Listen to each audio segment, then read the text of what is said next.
बेटे की शादी के कुछ महीने ही हुए थे। एक दिन सुबह 7 बजे तक भी जब चाय नहीं मिली, ऐसा इतने दिनों में कभी नहीं हुआ था। और ना ही बहू किचन में दिखी तो अनिता जी रुचिका रुचिका आवाज़ लगाती हुई बहू के कमरे तक आई, परंतु कमरे से कोई जवाब नहीं मिला। तब अनिता जी ने दरवाज़ा खटखटाया तो देखा दरवाज़ा खुला है। कमरे में जाकर तो बेटा अभी भी सो रहा था और बहू नहीं थी। अरे इतनी सुबह सुबह कहाँ चली गई? शायद वॉशरूम में हो, पर वहाँ भी नहीं थी। वह तो वॉकिंग के लिए भी नहीं जाती, तो फिर कहाँ चली गई? वह भी बिना बताए तुरंत बेटे को जगाया, अरुल उठो, बहू घर में नहीं है, कहाँ गई है? तुम्हें बता कर गई क्या? नहीं, मैं तो सो रहा था। देखिए होगी कहीं घर में ही, कहीं जाएगी। अगर गई भी है तो आ जाएगी, इतने क्यों परेशान हो रही हैं? अरुण ने कंबल में सिमटते हुए कहा। चाय नाश्ते का समय हो गया है, यह बहू भी है ना, कुछ समझ नहीं आता क्या करना चाहती है क्या नहीं। कहाँ गई? सुबह सुबह बता कर भी नहीं गई, यह भी कहीं बहू के लक्षण होते हैं। शादी को 8 महीने हुए नहीं हैं और मनमानी शुरू कर दी। फिर खुद रसोई में जाकर चाय बनाने लगी। 2 कप चाय लेकर एक खुद और एक पति को देकर अभी चाय पीने लगी। फिर एक बार बोलने लगी कि माथा ठनका, कहीं बहू चली तो नहीं गई। एकदम से कल वाली सारी बातें याद आ गई। पिछले सप्ताह रुचिका के कजन का फोन आया कि दीदी मैं आपके घर के नीचे खड़ी हूँ। अरे रितु, तुम यहाँ कैसे? वह मेरे एग्जाम का सेंटर इधर ही आया है, तो मैंने आंटी जी से आपका एड्रेस लेकर और गूगल के मैप के सहारे यहाँ तक आ गई। अब आप अपना रूम नंबर बताओ, मैं आती हूँ। सुनकर रुचिका चौंक गई। एक बार बताया भी नहीं, फिर तुरंत अपना रूम नंबर बताया और आने को भी कहा। नहीं दीदी, मुझे लगा पेपर देकर चली जाऊंगी, लेकिन थोड़ी देर हो गई इसलिए नहीं जा पाई। फिर मेरे दोस्त भी इधर ही कहीं ना कहीं रुक गए हैं, तो मैंने सोचा मैं भी यहीं रुक जाती हूँ। अच्छा ठीक है, कोई बात नहीं, चल जल्दी से हाथ मुंह धो ले और खाना खा ले। दोनों की बातचीत सुनकर सास कमरे से निकली। कौन है बहू? रुचिका ने सारी बातें बता दी, जिसे सुनकर सासू माँ का तुरंत मुंह बन गया। फिर अपने अनमने ढंग से पूछा, वैसे कब तक पेपर है आपका? आज एक पेपर था और परसों एक पेपर है, तब तक यहीं रहना है? हाँ, सोच रही हूँ दीदी के पास ही रुक जाऊँ, थोड़ा पढ़ने को भी समय मिल जाएगा। आप अकेली आई हैं, इस 6 घंटे के सफ़र में नहीं, साथ में और दोस्त भी हैं। ठीक है, रहिए। तभी तो सासू माँ ने कुछ नहीं बोला, लेकिन 2 दिन बाद जब वह चली गई तो तुरंत रुचिका को बुलाकर कहा, इस तरह मुझसे पूछे बिना बिना बताए मेहमानों को बुलाना ठीक नहीं। अभी मैं जिंदा और सही सलामत हूँ, फैसले लेने का हक सिर्फ मेरा है, तो अपनी चलाने की ज़रूरत नहीं। माँ जी, उसने अचानक से फ़ोन कर दिया कि मैं तुम्हारे घर के पास हूँ, तो मैं क्या बोलूँ? इसलिए मैंने आने को कह दिया। हाँ ठीक है, लेकिन आगे से ऐसा नहीं होना चाहिए। और वैसे भी आने से पहले फ़ोन करके और बात करके आए। हाँ समझ गई माँ जी। वैसे भी वह घूमने नहीं, पेपर देने आई थी, और वह एक स्टूडेंट है। स्टूडेंट की मदद तो कोई भी करता है और करनी भी चाहिए। बहू, हम किसी का ठेका नहीं ले रखे हैं, और अगर हम तुम्हारे साथ कुछ बोल रही हैं तो हर बात का जवाब देना ज़रूरी तो नहीं। कमरे से आते हुए ससुर जी ने कहा, आज वह आई है, कल और कोई भी आएगा। इस तरह हमें बिन बुलाए मेहमानों की खातिरदारी करते रहें।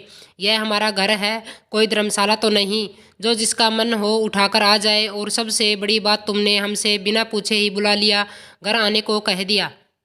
ससुर की बातें सुनकर रुचिका चुप हो गई, लेकिन यह बात यही नहीं रुकी। श्याम को अरुल ऑफिस से आया तो उसे भी बताया गया। ऊपर से एक में दो मिलाकर यह भी बताया गया कि रुचिका किस तरह सासू से बहस कर रही थी, समझा रही थी कि स्टूडेंट की मदद करनी चाहिए।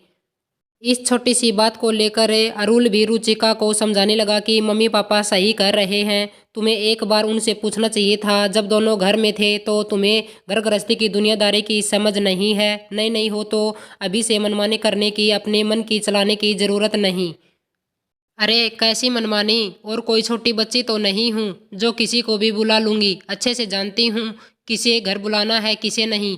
वैसे भी बुला लिया तो क्या हो गया, आखिर अपने घर में बुलाया है। यह मेरा भी तो घर है, तो क्या अपने घर में मैं छोटा सा निर्णय नहीं ले सकती?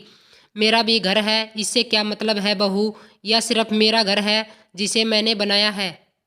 अपने दम पर तो निर्णय भी सिर्फ मेरा होगा, तुम्हारा क्या इस पर है? तुम्हारे पति का भी कोई हक नहीं। और फिर इस घर में तुम्हारा कंट्रीब्यूशन ही क्या है? और जो निर्णय लेने लगी तो आइंदा यह बात दिमाग से निकाल देना कि मेरा भी घर है। सबसे पहले ससुर जी ने कहा। ससुर जी से ऐसी बातों की उसे बिल्कुल भी उम्मीद नहीं थी। क्योंकि ससुराल के पहले दिन ससुर जी ने कहा, यह तुम्हारा भी घर है तो अपने घर में सिर पर पल्लू लेने की जरूरत नहीं, एकदम बिंदास रहो, मस्त रहो। तब से ससुर जी के प्रति बहु आदर और सम्मान मन में भरा था। उसकी आंखों में आंसू भर गए। वह चुपचाप अपने कमरे में चली गई। सब याद आते ही अनीता जी एक बार फिर कमरे की ओर भागी। अरे अरुल उठो, बहू को फोन करो तो। और मम्मी जी, पापा जी वॉकिंग के लिए गए थे इसलिए नहीं बताया तो परेशान मत होना। मम्मी वह बाहर गई है, किसी काम से दोपहर तक आएगी, ऐसा उसने मैसेज में लिखा है। ठीक है, फिर फोन लगा कर पूछो कहाँ है। फोन लगाया तो रुचिका ने कहा, आकर बताती हूँ। उस दिन अरुल भी ऑफिस नहीं गया। सब यही सोच रहे थे कि बाहर कहाँ गई है। दोपहर को जब रुचिका आई तो अरुल के साथ ससुर जी भी नाराज हो गई। क्या बहू, तुम्हें बेटी क्या माना, तुम तो कुछ ज्यादा ही हवा में उड़ने लगी। घर के प्रति अपनी जिम्मेदारी और कर्तव्य सब भूल गई। तुमने हमें यह बताना भी जरूरी नहीं समझा कि कहाँ जा रही हो। पापा जी, वह मैं जॉब के सिलसिले में गई थी। शादी से पहले जहाँ जॉब कर रही थी वहाँ फिर ज्वाइन करने की सोच रही हूँ। पर क्यों, अचानक क्या ज़रूरत आ पड़ी जॉब करने की? हाँ रुचिका, मैं तो कहा था जॉब करने की ज़रूरत नहीं है। पापा और मेरी कमाई परिवार के लिए काफ़ी है। और तभी तुमने भी कहा था कि मैं एक अच्छी और आदर्श बहू बनने की कोशिश करूंगी, ऐसा पति अरुल ने कहा। आप सबके सोच और बनाए नियम पर तो मुझे हंसी आ रही है। एक तरफ तो मुझे बेटी कहते हैं और बिंदास होकर रहने को कहते हैं, लेकिन अगले ही पल एक छोटा सा भी निर्णय लेने पर मन में जो आए सुना देते हैं। कहने को इतना बड़ा घर है लेकिन सिर्फ आपका, इसमें मेरा कोई हक नहीं क्योंकि इसमें मेरा कोई कंट्रीब्यूशन नहीं है। अरे बहू, तुमने मेरी बातों को गलत मतलब निकाल लिया। मेरे कहने का मतलब यह नहीं था। देखो, हर बात के दो पहलू होते हैं, सकारात्मक और नकारात्मक। पर तुमने मेरी बातों को सकारात्मक नहीं नकारात्मक तरीके से लिया। मेरी बातों का वह मतलब नहीं था कि यह घर तुम्हारा नहीं है, तुम्हें पूरा हक है निर्णय लेने का।